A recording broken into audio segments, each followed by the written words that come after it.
Hi friends, ಎಲ್ಲರಿಗೂ ನಮಸ್ಕಾರ. ಎಲ್ಲರೂ ಹೇಗಿದ್ದೀರಾ? ಚೆನ್ನಾಗಿದ್ದೀರಾ ಅಂತ ಅಂದ್ಕೊಂಡಿದ್ದೀನಿ. ನಾನು ಕೂಡ ಚೆನ್ನಾಗಿದ್ದೀನಿ. ಇವತ್ತು ಬೆಳಿಗ್ಗೆ ಗಿಡಗಳಿಗೆ ನೀರು ಹಾಕಿರಲಿಲ್ಲ, ಹಾಗಾಗಿ ಇವತ್ತು ಈ ಒಂದು ಫರ್ಟಿಲೈಸರ್ ಕೂಡ ರೆಡಿ ಮಾಡಿದ್ದೆ, ಅದನ್ನು ಕೂಡ ಹಾಕ್ತಾಯಿದ್ದೀನಿ. ನೋಡಿ, ಇದು ಮಜ್ಜಿಗೆ ಒಂದು 4-5 ದಿನದ ಮೊಸರನ್ನ ಒಟ್ಟಿಗೆ ಹಾಕಿಬಿಟ್ಟು ಒಂದು ವಾರದ ತನಕ ಇದನ್ನು ಇಟ್ಟಿದ್ದೆ. ಈಗ ಇದಕ್ಕೆ ನೀರನ್ನು ಹಾಕಿಬಿಟ್ಟು ಗಿಡಗಳಿಗೆ ಕೊಡ್ತೀನಿ. ನಾನು ಟೆರೆಸಲ್ಲಿರೋ ಗಿಡಗಳಿಗೆ ಜಾಸ್ತಿ ಏನೂ ಕೊಟ್ಟಿರಲಿಲ್ಲ, ಹಾಗಾಗಿ ಇವತ್ತು ಗಿಡಗಳಿಗೆ ನೀರು ಕೂಡ ಹಾಕಿಲ್ಲ.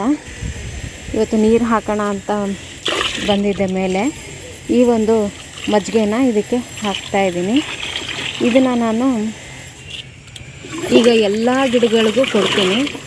ಇದು 20 ಲೀಟ್ರ್ ಬಕೆಟ್ ಇದೆ. ನಾನು ಆದಷ್ಟು ಡೈಲ್ಯೂಟ್ ಮಾಡಿಬಿಟ್ಟು ಇದನ್ನು ಫರ್ಟಿಲೈಸರ್ನ ಎಲ್ಲ ಗಿಡಗಳಿಗೆ ಕೊಡ್ತೀನಿ. ಈ ಒಂದು ಫರ್ಟಿಲೈಸರ್ ಎಲ್ಲದಕ್ಕೂ ತುಂಬಾ ಒಳ್ಳೆಯದು. ಎಲ್ಲ ಗಿಡಗಳಿಗೂ ನೀವು ಇದನ್ನು ಹಾಕ್ಬೋದು.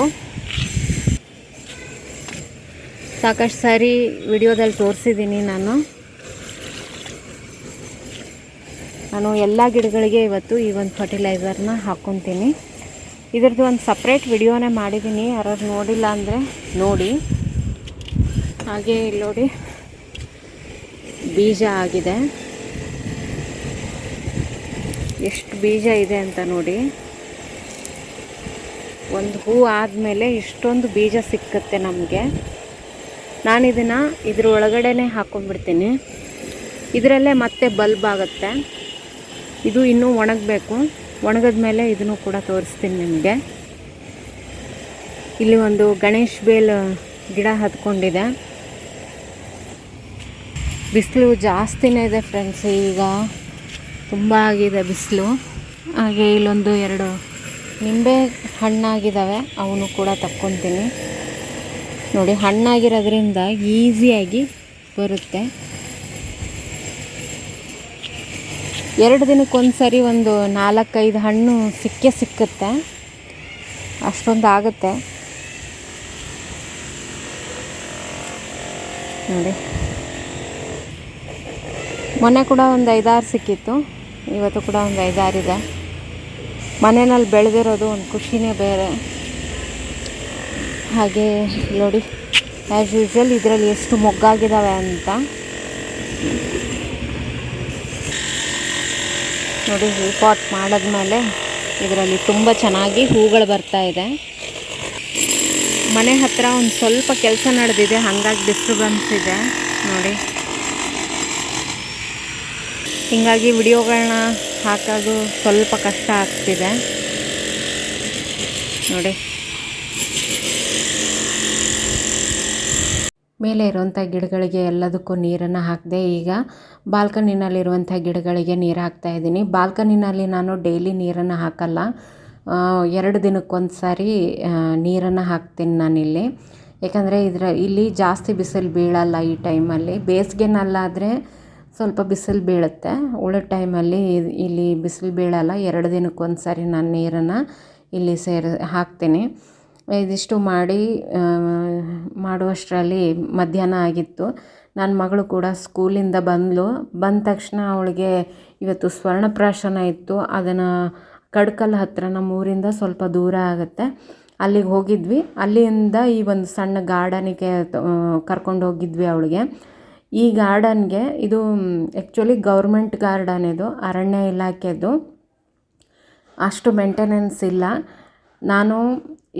ನನ್ನ ಮಗಳು 1.5 ವರ್ಷ ಇತ್ತು ಅನಿಸುತ್ತೆ, ಆವಾಗ ಇವಳನ್ನ ಈ ಗಾರ್ಡನಿಗೆ ಕರ್ಕೊಂಡು ಬಂದಿದ್ದೆ. ನಮ್ಮ ಅಪ್ಪಾಜಿ ಕರ್ಕೊಂಡ್ಬಂದಿದ್ರು ಈ ಗಾರ್ಡನ್ಗೆ. ಆಮೇಲೆ ಮತ್ತೆ ಇನ್ನೊಂದು ಸಾರಿ ಬಂದಾಗ ಎಲ್ಲ ಸ್ವಲ್ಪ ಹಾಳಾದಂಗಾಗಿತ್ತು. ಹಾಗಾಗಿ ಮತ್ತೆ ವಾಪಸ್ ಇಲ್ಲಿಗೆ ಬಂದಿರಲಿಲ್ಲ ನಾವು. ಇದು ತುಂಬ ವರ್ಷ ಆದಮೇಲೆ, 2 ವರ್ಷ ಆದಮೇಲೆ ನಾನು ಇಲ್ಲಿಗೆ ಬರ್ತಾಯಿದ್ದೀನಿ. ಈಗ ಓಕೆ, ಹುಡುಗರಿಗೆ ಆಡೋಕ್ಕೆ ಎಲ್ಲ ಸಾಮಾನು ಇತ್ತಲ್ಲ, ಅದು ಹಾಳಾಗಿತ್ತು ನಾನು ನಡುವೆ ಬಂದಾಗ. ಬಟ್ ಈಗ ಚೆನ್ನಾಗಿದೆ, ಒಂದು ಸ್ವಲ್ಪ ಆಟ ಆಡೋಷ್ಟು ಇದೆ.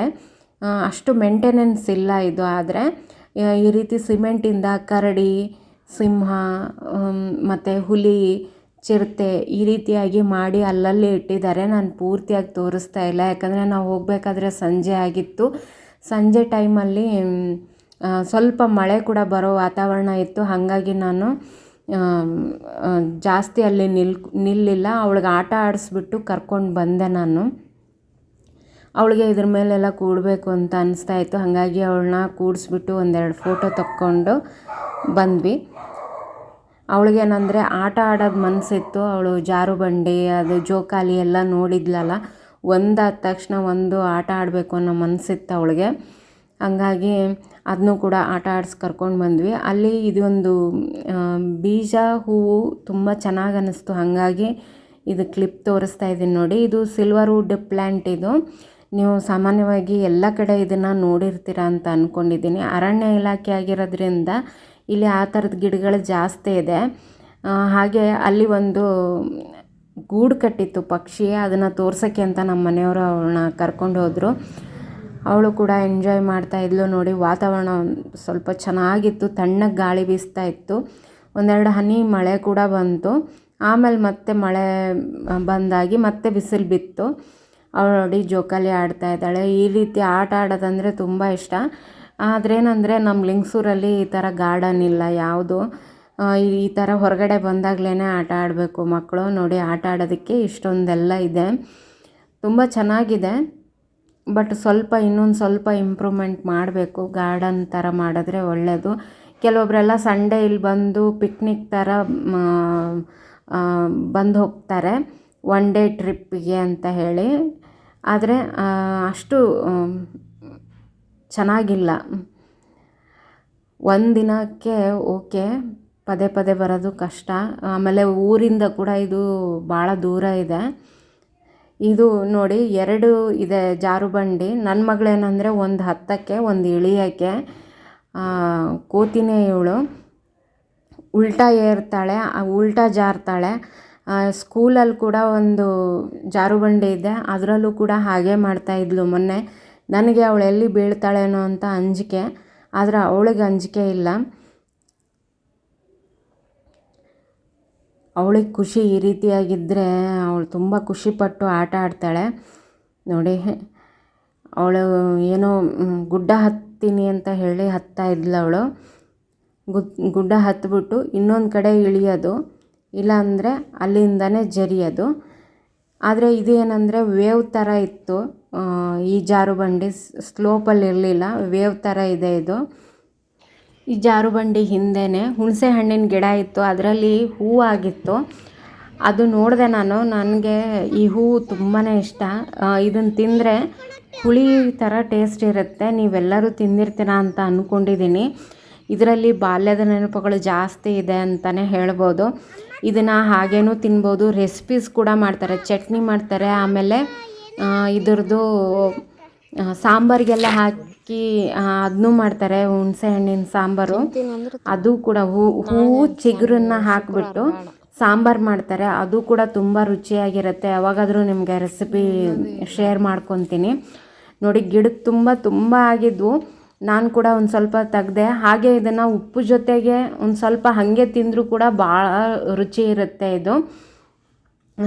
ನಾನು ಒಂದು ಸ್ವಲ್ಪ ತಕ್ಕೊಂಡೆ. ನಾನು ತೆಗಿಯೋದು ನೋಡಿ ನಮ್ಮ ಮನೆಯವ್ರು ಬಂದು ಅವರು ಕೂಡ ಒಂದು ಸ್ವಲ್ಪ ನನಗೆ ಕಿತ್ಕೊಟ್ರು, ಸ್ವಲ್ಪ ಮೇಲೆ ಇರೋದು. ಆದರೆ ಏನಂದರೆ ಸಣ್ಣ ಗಿಡ ಇರೋದ್ರಿಂದ ನಮ್ಮ ಕೈಗೆ ಬೇಗ ಸಿಗ್ತಾಯಿತ್ತು. ನಮ್ಮ ಸಿರಿಗೂ ಕೂಡ ನಾನು ತಿನ್ನಿಸ್ದೆ. ಈಗಿನ ಮಕ್ಕಳೇನೆಂದರೆ ಈ ರೀತಿಯಾಗಿ ಎಂಜಾಯ್ ಮಾಡೋದು ತುಂಬಾ ವಿರಳ ಅಂತಲೇ ಹೇಳ್ಬೋದು. ಯಾಕಂದರೆ ಅವ್ರಿಗೆ ಸಿಕ್ಕೋದಿಲ್ಲ. ನಮಗಾದರೆ ನಾವು ಸ್ಕೂಲ್ಗೆ ಹೋಗಬೇಕಾದ್ರೆ ಎಲ್ಲಾದರೂ ಹುಣಸೆ ಹಣ್ಣಿನ ಗಿಡ ಸಿಕ್ಕರೆ ಕಲ್ಲು ತೊಗೊಂಡು ಹೊಡೆದು ತಕ್ಕೊಂಬರ್ತಾಯಿದ್ವಿ. ಆಮೇಲೆ ನಮ್ಮ ಸ್ಕೂಲ್ ಹತ್ತಿರನೇ ಒಂದು ದೇವಸ್ಥಾನ ಇತ್ತು. ಆ ದೇವಸ್ಥಾನದಲ್ಲಿ ಹುಣಸೆ ಹಣ್ಣಿನ ಗಿಡ ಇತ್ತು. ಅಲ್ಲಿ ನಾನು ಹರ್ಕೊಂಡು ಬಂದು ತಿಂತಾಯಿದ್ದೆ. ಇಲ್ಲಾಂದರೆ ಸ್ಕೂಲ್ ಮುಂದ್ಗಡೆ ಆವಾಗೆಲ್ಲ ಕೂತ್ಕೊಂಡು ಮಾರ್ತಾಯಿದ್ರು ಇದನ್ನೆಲ್ಲ. ತುಂಬ ತಿಂದಿದ್ದೀನಿ ನಾನಂತೂ ಇದನ್ನು. ನನಗಂತೂ ಭಾರಿ ಇಷ್ಟ ಇದು ಉಪ್ಪು ಜೊತೆಗೆ ತಿನ್ನೋದಕ್ಕೆ ತುಂಬಾ ರುಚಿಯಾಗಿರುತ್ತೆ. ಇದರ ರೆಸಿಪಿ ಕೂಡ ಅಷ್ಟೇ ತುಂಬ ಚೆನ್ನಾಗಿರುತ್ತೆ. ನಿಮ್ಗೇನಾದರೂ ಇದು ಸಿಕ್ಕರೆ ನೀವು ಯೂಟ್ಯೂಬಲ್ಲಿ ಸರ್ಚ್ ಮಾಡಿ ಇದರ ರೆಸಿಪಿ ಮಾಡ್ಕೊಂಡು ತಿನ್ನಿ ಅಂತ ಹೇಳ್ತೇನೆ. ಇಲ್ಲಾಂದರೆ ಕೊನೆಗೆ ಉಪ್ಪಾದರೂ ಹಾಕ್ಕೊಂಡು ತಿನ್ನಿ, ತುಂಬ ರುಚಿಯಾಗಿರುತ್ತೆ. ಆಮೇಲೆ ಎಳೆಯದು ಹುಣಸೆಕಾಯಿ ಇರುತ್ತೆ ನೋಡಿ, ಅದಂತೂ ತುಂಬಾ ಟೇಸ್ಟಾಗಿರುತ್ತೆ. ಅದರಿಂದನೂ ರೆಸಿಪಿ ಮಾಡ್ತಾರೆ, ಹೂಗಳಿಂದ ರೆಸಿಪಿ ಮಾಡ್ತಾರೆ. ತುಂಬ ರುಚಿಯಾಗಿರುತ್ತೆ. ನನ್ನ ಮಗಳು ಫಸ್ಟ್ ಟೈಮ್ ಟ್ರೈ ಮಾಡ್ತಾ ಇದ್ದಾಳೆ. ಅವಳಿಗೆ ಹೇಗಿದೆ ತಿಂದ್ಬಿಟ್ಟು ಹೇಳು ಅಂತ ಹೇಳಿದೆ ನಾನು. ಅವಳಿಗೆ ತುಂಬ ಇಷ್ಟ ಆಯಿತು. ಅವಳು ಪದೇ ಪದೇ ಬೇಡಿ ಮತ್ತೆ ತಿಂತಾಯಿದ್ಲು.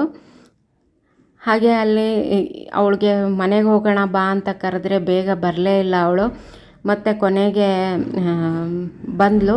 ಹಾಗೆ ಹೋಗ್ತಾ ದಾರಿನಲ್ಲೂ ಕೂಡ ಮತ್ತೆ ಹುಣಸೆ ಹಣ್ಣಿನ ಗಿಡ ಸಿಕ್ತು. ಅದರಲ್ಲಂತೂ ಗಿಡದ ತುಂಬ ಹೂಗಳು ಜಾಸ್ತಿ ಇತ್ತು ಅಂತಲೇ ಹೇಳ್ಬೋದು.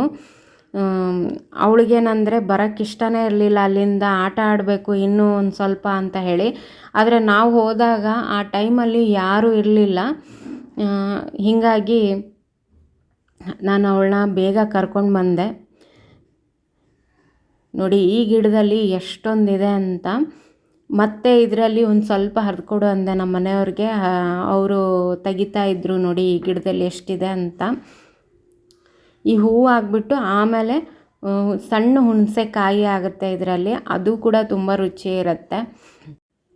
ಸ್ವಲ್ಪ ಇದನ್ನು ಹರ್ಕೊಂಡು ಮನೆಗೆ ಬಂದ್ವಿ. ಮನೆಯಲ್ಲಿ ಅವಳದೆಲ್ಲ ಹೋಮ್ವರ್ಕ್ ಎಲ್ಲ ಮುಗಿಸಿ ಒಂದು ಸೇವ್ ಪುರಿ ರೆಸಿಪಿ ಮಾಡೋಣ ಅಂತ ಹೇಳಿ ನಿನ್ನೆ ನಿಮಗೆ ಪಾಪಡಿ ರೆಸಿಪಿನ ಹಾಕಿದ್ನಲ್ಲ, ಅದರಿಂದನೇ ನಾನಿವತ್ತು ಈ ಸೇವ್ ಪುರಿ ರೆಸಿಪಿನ ತೋರಿಸ್ತೀನಿ.